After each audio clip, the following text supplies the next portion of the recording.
1999, and I am a first-year teacher in West Hartford, Connecticut, and I am doing a terrible job. I have 24 second graders, and they don't listen to me, and they're not learning anything. And I'm starting to wonder if this is the right career for me. I'm wondering if I'm going to lose my job soon, and I'm worried that I just spent 4 years in college studying something that I won't be able to do for the rest of my life. And it's November, and I am panicked one day because the kids really will not listen to a word I say. So I stand up on a chair, and in a moment of sort of rage and anger and maybe inspiration, I shout, "Friends, Romans, and countrymen, lend me your ears." And this little girl, Elizabeth, she's sitting right here. She looks up at me and she asks me a question that changes my life. She says, "What was that?" And I tell her, that's words that were said in a play by Shakespeare. It's Julius Caesar. And she asks me, "Who is Julius Caesar?" And I say, "Oh, well, he's a Roman ruler who was killed by all of his friends." And some boy in the back of the room, because it's always a boy, says, "How did he die?" And I say, "Oh, he was stabbed by all of his friends." And then I hear him. Silence for the first time. They're all listening to me. And it took the assassination of a Roman ruler for it to happen, but they care about what I'm saying. And then Elizabeth asks, "Will you tell us the story?" So I gather the kids at my feet, and I tell them the story of Julius Caesar, Shakespeare's. And when I'm done, they ask me if they can perform the play. Now, they can't. They're in second grade, and I can't even teach them to act, so I'm not going to teach them Shakespeare. But I don't want to be the bad guy, because for the first time all year, they like me. And so I decide to make the principal the bad guy. I say, "I'll ask the principal if we can do it." And so a couple days later, he pops his head in to see how I'm doing, and I say, "Dr. K, I told the kids about Julius Caesar, and they want to perform the play. What do you think?" I didn't know at that time that my principal studied theater for a long time.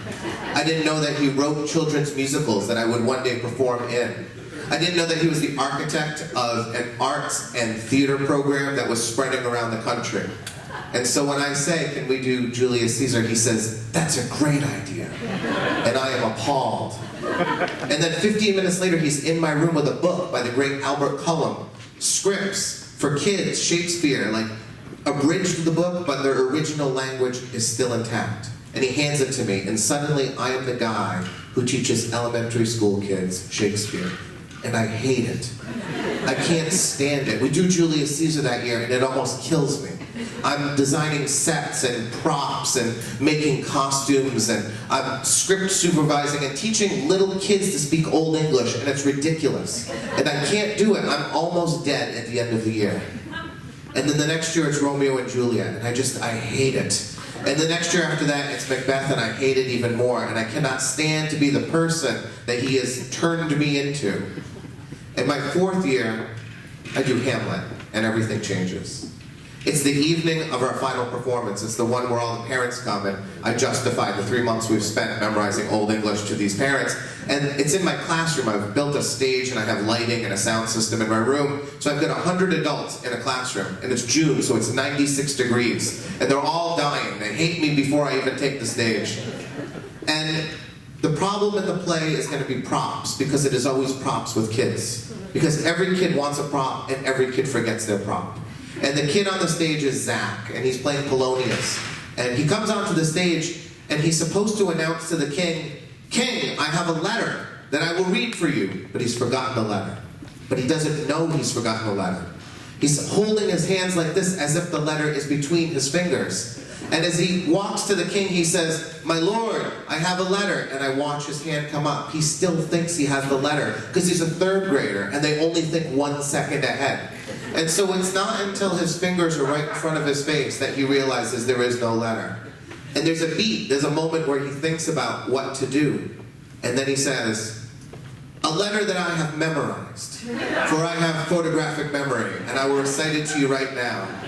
And I laugh, because I'm thinking, he did it, like he solved the problem. And he did it in character. It's exactly what someone like Polonius would have said. And I think, thank goodness, like the problem is solved. Every show has a problem, and we've gotten past it. But that was nothing compared to what was about to happen. At the end of the play, everyone basically dies in Hamlet except for one person.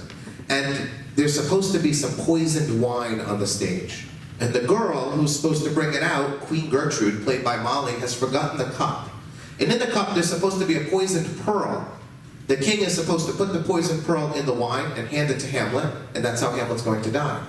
But she's forgotten it. Now the cup is like 6 feet away. It's like right there. And Molly could get on for a chair and get it, but for some reason kids don't think they can ever get off a stage once they've gotten on it. So I'm shaking the cup at Molly, begging for her to come over and take it, and she's just ignoring me. And I'm wondering, how is she going to solve this problem? She needs a pearl and a cup. And then I notice she's doing something. She's wearing an old prom dress, a big pink poofy thing, and it's got beads on it. And she's working one of the beads. She's like twisting and pulling. She's getting a pearl. And then I see her, she's got it. It's a tiny, tiny little bead, but she's got the pearl. But I'm wondering, what's she going to do for the cup? And the moment comes when she's supposed to stand up and raise the cup and say, Hamlet, I drink to you, and she accidentally poisons herself. So instead she stands up and she says, Hamlet, a toast to you, this pearl. And then she eats it. She puts it into her mouth and swallows the bead. And I see my teaching career disappear. Like, I've got a kid eating a bead on stage. That's it. And I watch Hamlet, who's played by a girl named Emma. She turns her back to the audience because she can't stop laughing at what she's just seen. And I just start to cringe because I know it's not over yet. That cup is still important. So a few minutes later, Claudius, the king, is supposed to be forced to drink the wine. Hamlet's supposed to sort of shove it into his face, but she doesn't have a cup. And so she looks around, Emma, who was just laughing a minute ago, and she sees that there's a sword on the ground from one of the dead players. So she just picks up the sword, and instead of going, drink it, drink it, drink it, she just starts stabbing the king and going, die, die, die, die. And then at the end of the play, Hamlet has been poisoned and he's dying. And his best friend, Horatio, decides he wants to die too and join him in death. And he's supposed to look around and discover there's no more wine, but there's never been any wine on the stage, so I don't know what he's going to say.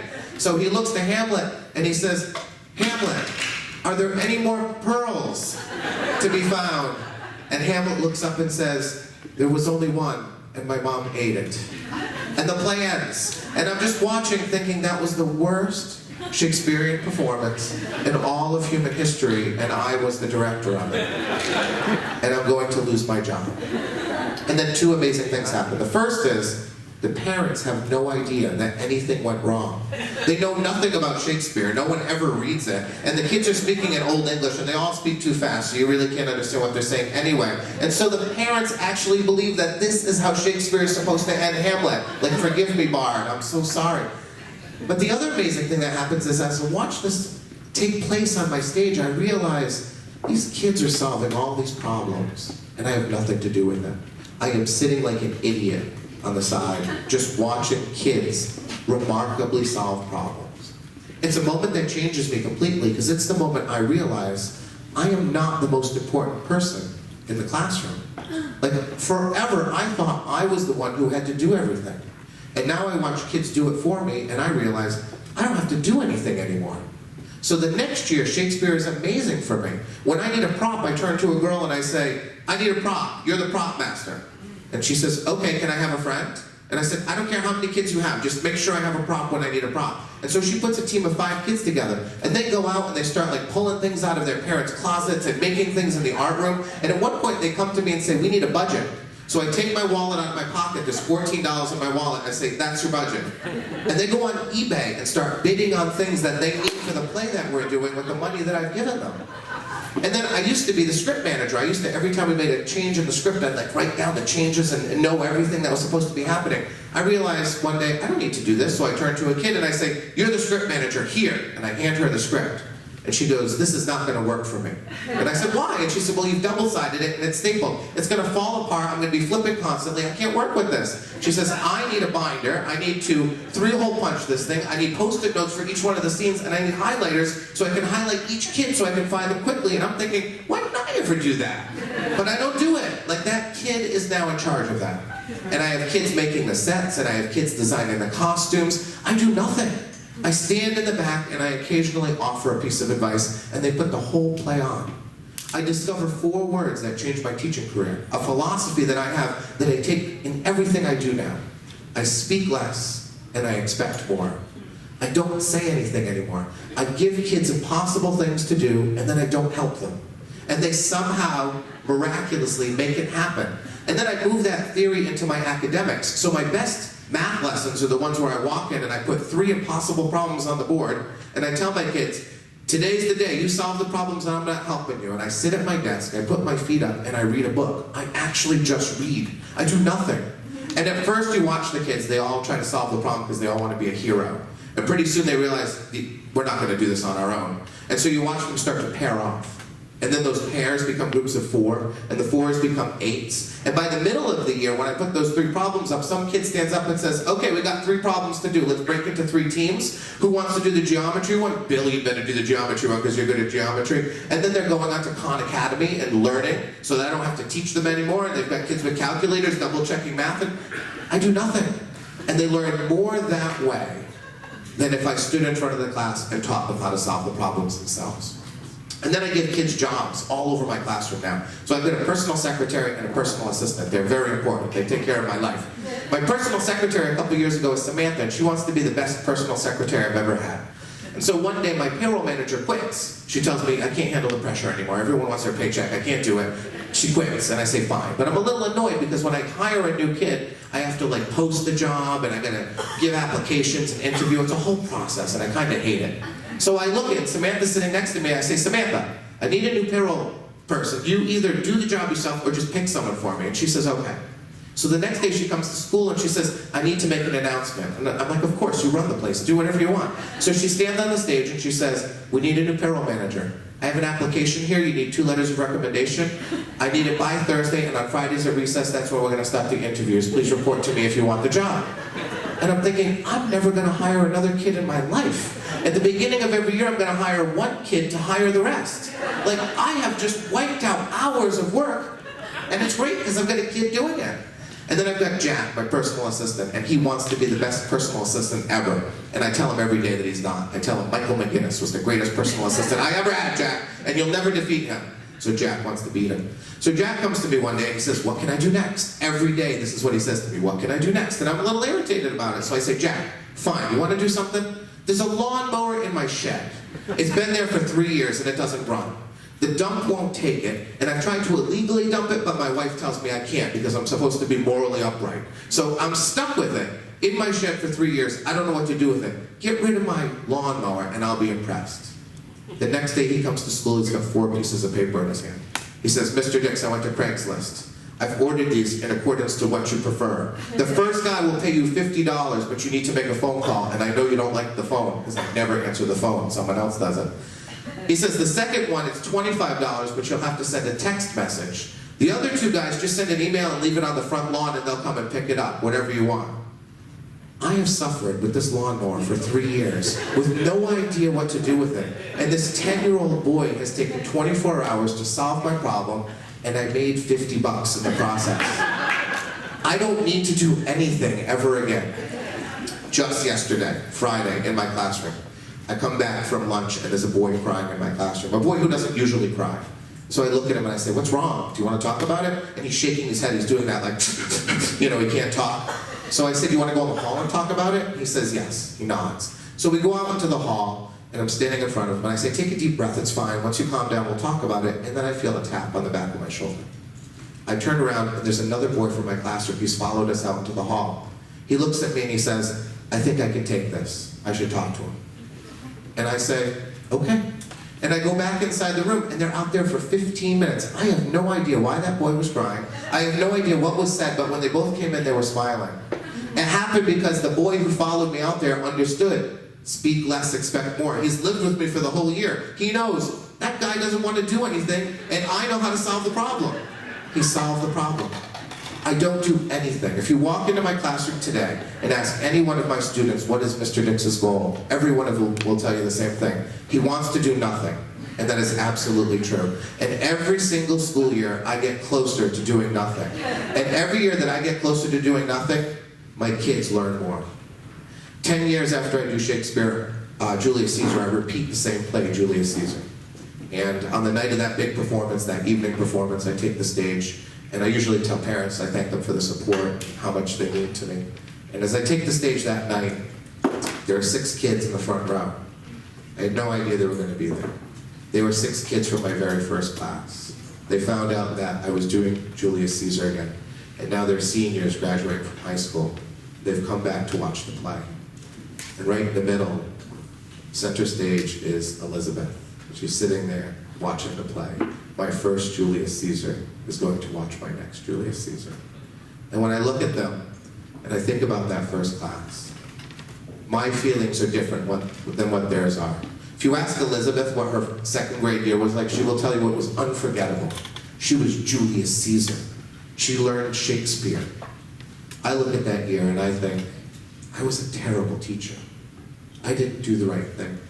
It took me forever to realize that I am the least important person in my classroom. It took me forever to realize that the less I say and the more I expect from them, the better the teacher I am. It took me forever to learn that the most prominent voice in any classroom should be the kid's voice. And it's when you can't hear the teacher at all that the best learning takes place. And so I tell this story because it takes teachers too long to learn the lesson. And it took me far longer than it should have. I am slow. I am a step above an idiot. I feel terrible for Elizabeth's second grade year as much as she loves it, because I know all that was lost in that year. And so if you're a teacher, I encourage you to stop talking. I encourage you to sit at your desk and bring in a good book, and to give kids impossible things to do. And when they ask you for help, send them away. Tell them to go find their help somewhere else, and just watch. And if you do that, I promise you, you will discover that more learning will take place in your classroom than you could ever imagine. And you will get a lot of reading done, which is a wonderful thing too.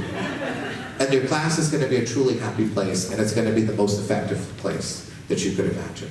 So speak less, expect more, and have your kids do everything that you're doing right now. Thank you.